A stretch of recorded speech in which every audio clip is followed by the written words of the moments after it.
Acompanhe agora mais um tema doutrinário do Evangelho de Jesus.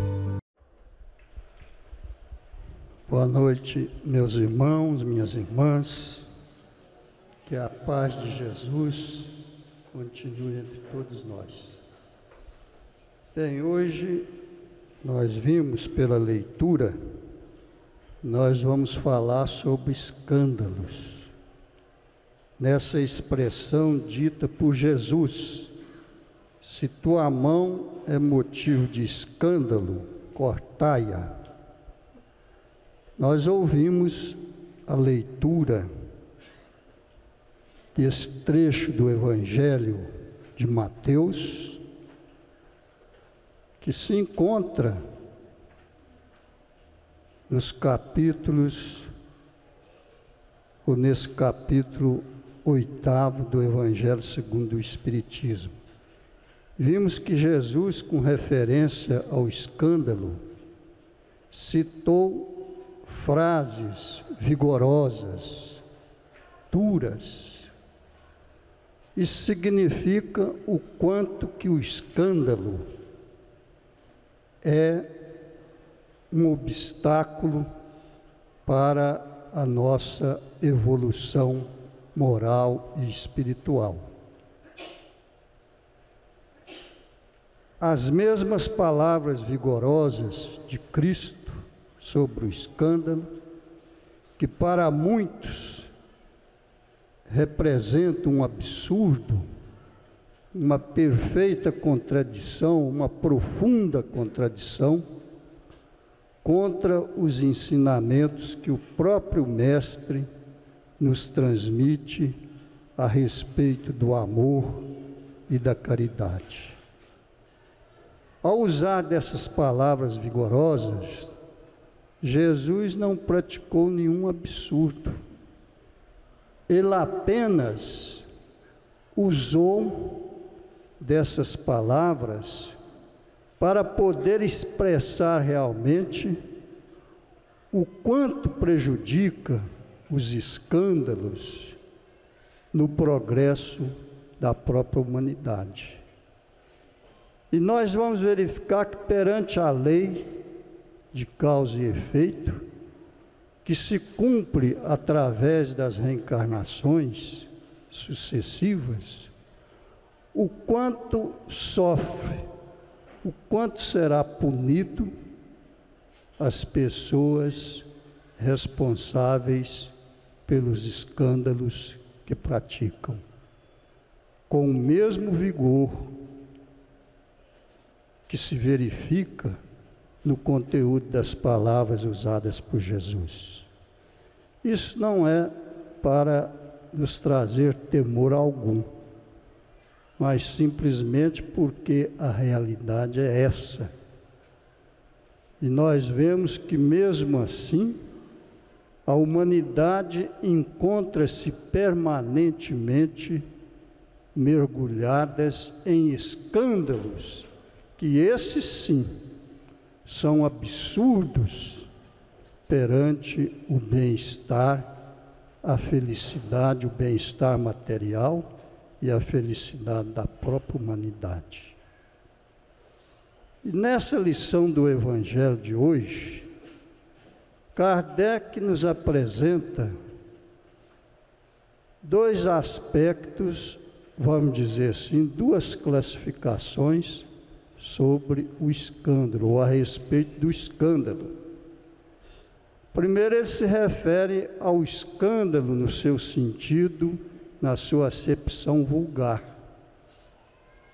E perante a nossa própria lei, os nossos próprios costumes, nós temos o escândalo no sentido vulgar. Então, escândalo no sentido vulgar é toda ação, todo ato que vai de encontro à moral, aos hábitos, aos bons hábitos e aos bons costumes. E nós temos esses escândalos na nossa vida diariamente. esses escândalos vulgares, praticados, evidentemente, que individualmente, vamos dizer assim, por todos nós, porque nós podemos dizer que tem os pequenos escândalos e os escândalos maiores no sentido vulgar. Às vezes, o homem evita o escândalo não por amor à moral, porque uma vez praticado o escândalo, vai fazer o homem que o pratica sofrer no seu próprio orgulho, na sua autoestima. Então ele evita o escândalo não praticamente por amor à moral, mas simplesmente para não sofrer com o efeito do escândalo, escondendo assim as suas torpezas, os seus vícios, para que não sejam conhecidos de ninguém. Esse é o escândalo no sentido vulgar. Mas no sentido evangélico, considerando as palavras de Jesus, escândalo é tudo aquilo que advém dos nossos vícios, das imperfeições morais da humanidade e que prejudica alguém. E o escândalo não está simplesmente no próprio ato, mas sim na repercussão que esse ato provoca, que essa ação provoca. E nós, atualmente, estamos verificando que o mundo todo, a humanidade toda, na sua maioria, está mergulhada em escândalos absurdos, trazendo sofrimentos para todo mundo, para todos nós. E é isso que Jesus, os ensinamentos seus no seu Evangelho, combate, nos adverte para que nós nos libertemos dos nossos atos de escândalo, das nossas ações, a fim de que nós nos tornemos puros de coração. Nós vamos verificar que é preciso, entretanto, que o escândalo exista, que venha. Por quê? Justamente porque o escândalo provoca sofrimento nas pessoas. Não é difícil hoje de nós raciocinarmos e analisarmos a situação da humanidade com respeito a essa afirmação. O escândalo tem como efeito provas para algum, expiações para outro, mas em compensação pelo sofrimento que ele traz, ele também constitui remédio para a nossa depuração, porque nós sabemos que pela lei de causa e efeito, cumprida por outra lei natural divina, que é a lei da reencarnação, nós sofremos pelos escândalos que provocamos. Podemos sofrer na própria encarnação em que esses escândalos se dão, ou uma provação seguinte, numa reencarnação seguinte. Então, pela dor, é que nós vamos nos redimindo, depurando o nosso espírito e purificando os nossos corações.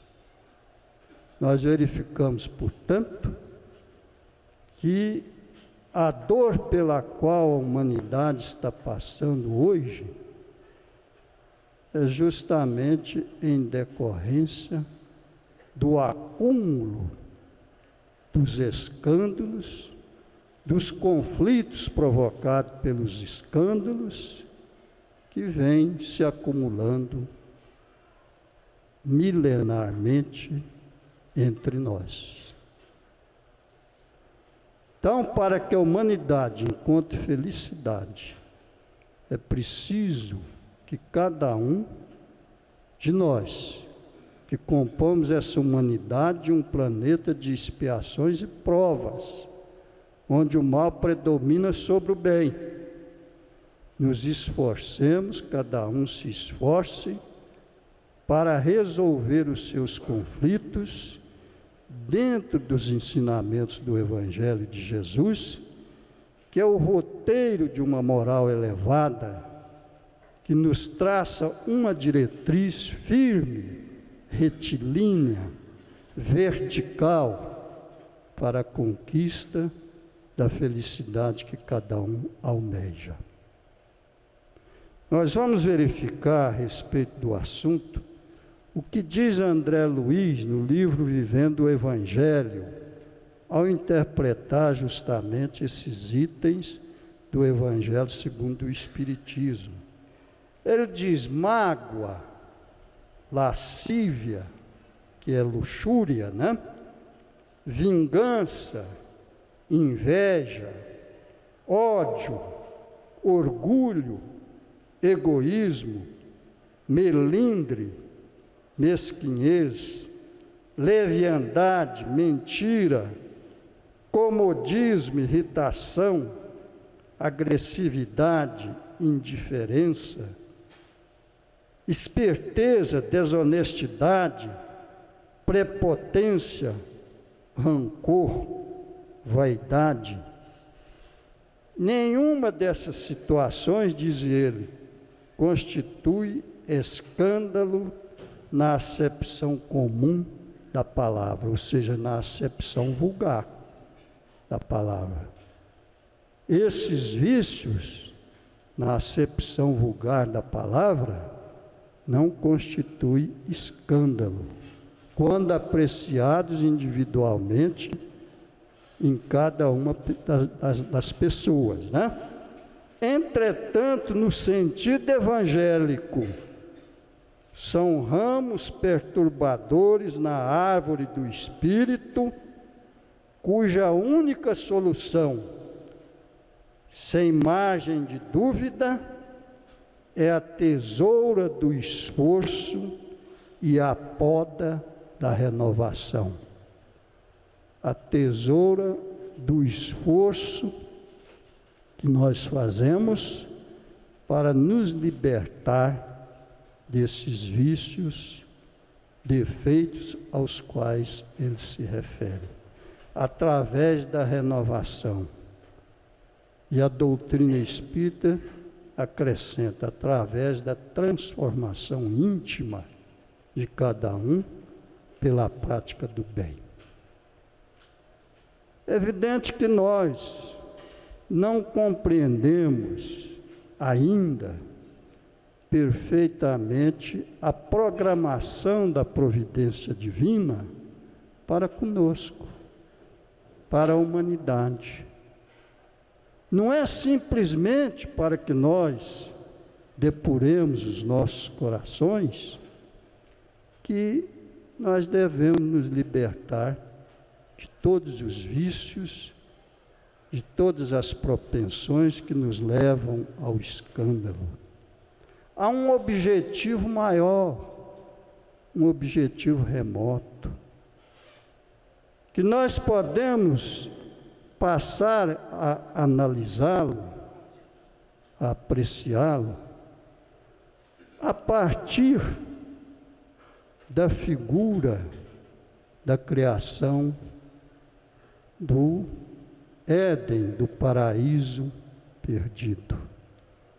Nós vamos verificar no capítulo 2 e 3 do livro Gênesis da Bíblia, que Deus criou-nos, o ser humano, figurativamente, no Éden, num lugar onde reinava apenas o amor, como se fosse o próprio céu. Nós somos originados justamente de onde se encontra Deus, da perfeição de Deus. Nós somos filhos de Deus. E ao criar Adão do próprio barro e a Eva da costela de Adão, ele os colocou no paraíso. E o paraíso constituía, como a gente vê na Bíblia, de um lugar dos mais belos. Tudo estava pronto para Adão e Eva ali viver em felicidade. A única recomendação que Deus deu, que no centro, no meio do paraíso, haviam duas árvores, a árvore da vida e a árvore da ciência do bem e do mal. Essa ciência significa sentido do bem e do mal. E recomendou que eles não comessem do fruto da árvore da ciência do bem e do mal, porque senão eles perderiam a pureza. E aí nós vamos verificar, podemos dizer, o primeiro escândalo pequenininho que o homem cometeu, que foi desobedecer à ordem de Deus. E a doutrina espírita explica de forma clara essa figura do Éden, do paraíso.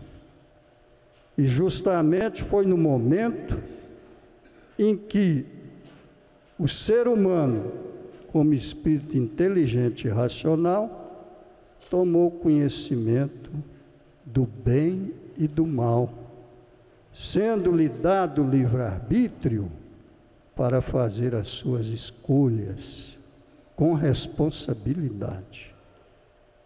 E aí, o que aconteceu? Adão, na figura, ao invés de escolher permanecer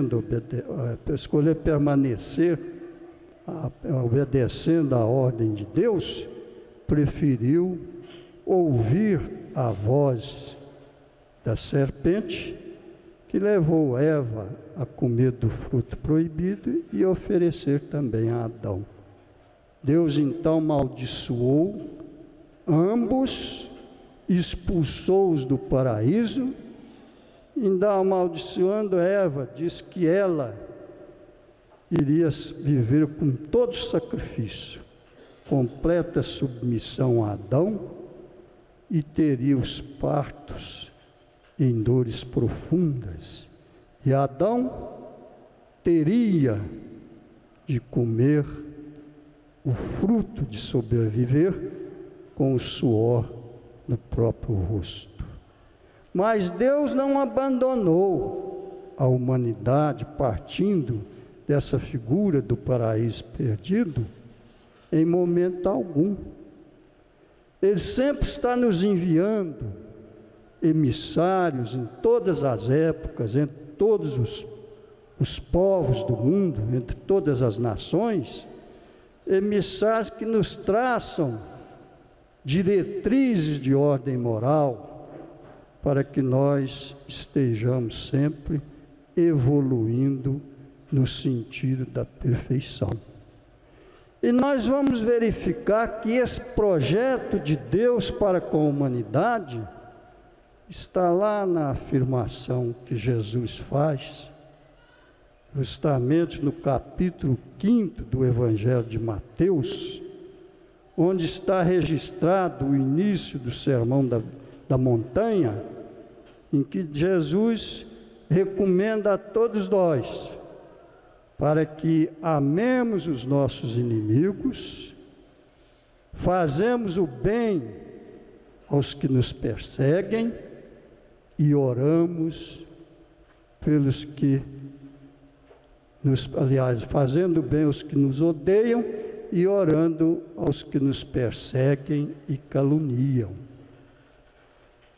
Isso é o projeto para que nós percorramos a fim de atingir a afirmativa de Jesus nesse mesmo capítulo, quando ele afirma: a fim de seres perfeito, como perfeito é o Pai Celestial.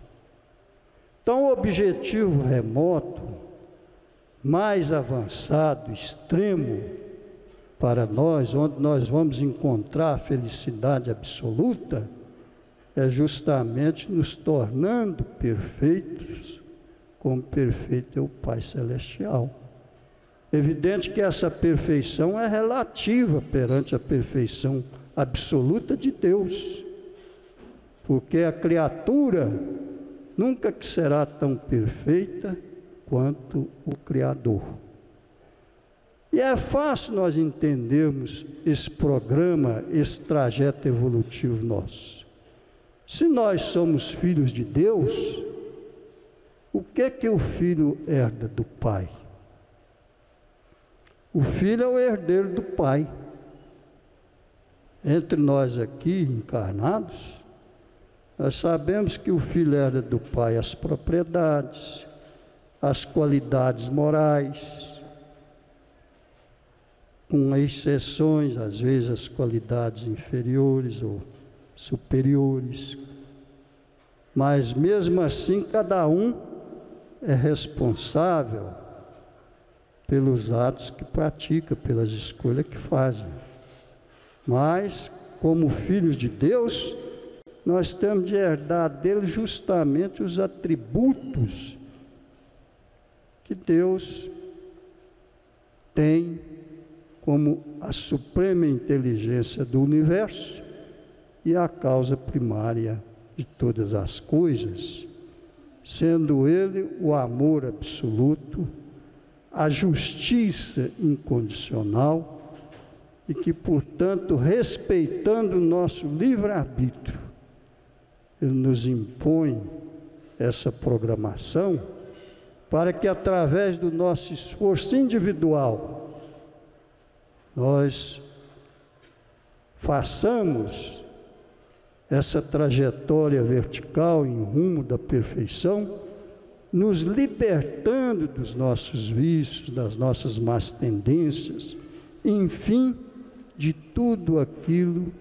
que caracteriza os escândalos que envolve a humanidade, que nada mais são esses escândalos do que o somatório do escândalo de cada um dos membros da sociedade, dos componentes da humanidade. E nós sabemos que esses escândalos existem em todos os segmentos da humanidade, principalmente na administração pública em geral, entre aqueles que são responsáveis pela condução da humanidade encarnada, realizando o necessário para que essa humanidade sofra menos, encontra pelo menos sob o aspecto material uma vida de dignidade e de uma felicidade ainda que relativa, muito relativa. Mas é preciso que nós nos convençamos de que sem o cumprimento dos mandamentos de Deus, revelados por Jesus, sobretudo o segundo, amar o próximo como a si mesmo, não fazer ao próximo que não se deseja o que seja feito a si, nós não vamos tornar puros de coração e nem vamos chegar à perfeição alguma. A humanidade só encontrará paz, harmonia, justamente quando ela estiver nesse patamar dessas realizações sublimes. E essa trajetória é longa. Nós sabemos que a casa do Pai tem várias moradas. Não há desespero nenhum, porque essa perfeição, ela se identifica com a vida eterna. Para que nós estejamos na eternidade, é preciso que nós evoluamos em todos os sentidos, O reino de Deus é construído no íntimo de cada um. É preciso que o nosso íntimo esteja depurado, os nossos corações estejam puros, para que realmente esse reino de Deus se construa, se edifique em toda a humanidade. Nós temos irmãos em humanidade, reencarnados em planetas mais evoluídos, que gozam de uma felicidade maior do que a nossa, que suporta sofrimentos bem menores do que os nossos, porque pela lei da reencarnação, eles vêm na nossa frente já, se depurando, se libertando do orgulho, do egoísmo, dos vícios, e, portanto, merecendo reencarnar em mundos mais evoluídos e mais felizes, até chegar ao cúmulo da perfeição, que cada espírito, nessa situação de espírito puro e perfeito, não tendo mais nada para resgatar em nenhum mundo material, então estará na condição de espírito puro e perfeito, que vai viver eternamente nessa condição no seio de Deus, como colaborador divino na administração desse universo. Não há de se desesperar, de desanimar. O momento que nós estamos vivendo é de transição, mas nós estamos sentindo uma força imensa que o povo está se despertando em si mesmo, justamente voltado, grande número da população que ainda não tem conhecimento dessas explicações do Evangelho de Jesus, voltado em busca de conhecimentos, porquanto os conhecimentos de natureza religiosa, hoje em uso pelas seitas religiosas, não estão atendendo o anseio de novos conhecimentos, sobretudo de uma saída mais feliz, mais harmoniosa, mais digna para toda a humanidade. E nós é que vamos fazer essa mudança.